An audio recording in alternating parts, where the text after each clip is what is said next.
Taste the Daily. Taste the Daily.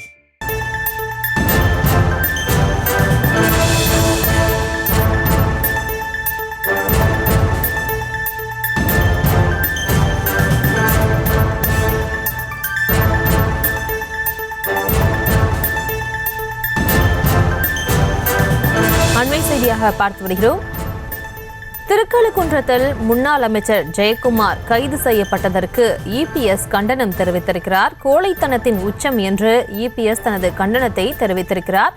மேலும் விவரங்களோடு இணைகிறார் செய்தியாளர் லதா. லதா, வணக்கம். விவரங்களை வழங்கலாம். வணக்கம். முன்னாள் அமைச்சர் ஜெயக்குமார் கைதை கண்டித்து அதிமுக பொதுச் செயலாளரும் எதிர்க்கட்சி தலைவருமான எடப்பாடி பழனிசாமி கண்டன பதிவு ஒன்றை வெளியிட்டிருக்கிறார்.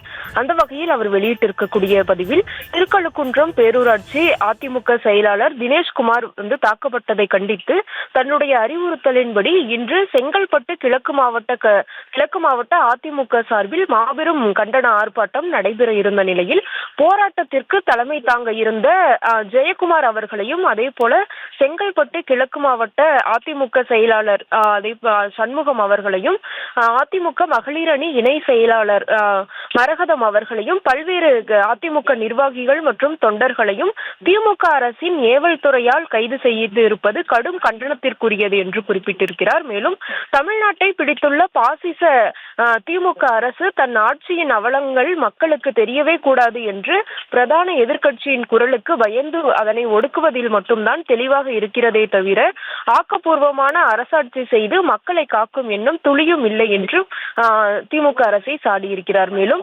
அதிமுகவை கண்டாலே திமுக அரசுக்கு அச்சம் ஏற்பட்டு நடுங்குவது என்பது நாடறிந்த உண்மை என்றாலும் ஆர்ப்பாட்டத்திற்கு முன் அதிமுக அமைப்பு செயலாளரையும் மாவட்ட செயலாளர்களையும் சட்டமன்ற உறுப்பினர்களையும் கைது செய்வது கோழைத்தனத்தின் உச்சம் என்றும் கடுமையாக சாடியிருக்கிறார். மேலும் பேரூராட்சி அதிமுக செயலாளர் தினேஷ்குமார் மீது கொலைவெறி தாக்குதல் நடத்தியவர்கள் அனைவர் மீதும் கடும் சட்ட நடவடிக்கை எடுக்க வலியுறுத்தியும் கைது செய்யப்பட்டுள்ள ஜெயக்குமார் அதே போல திருக்கழுக்குன்றம் ஆறுமுகம் சகோதரி மரகதம் குமரவேல் அதே போல அதிமுக நிர்வாகிகள் மற்றும் தொண்டர்களை உடனடியாக விடுதலை செய்ய வேண்டும் என்றும் வலியுறுத்துவதாக அந்த பதிவில் தெரிவித்திருக்கிறார்.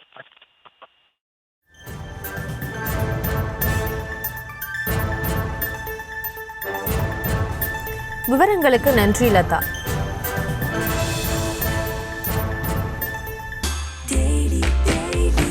Taste the Daily.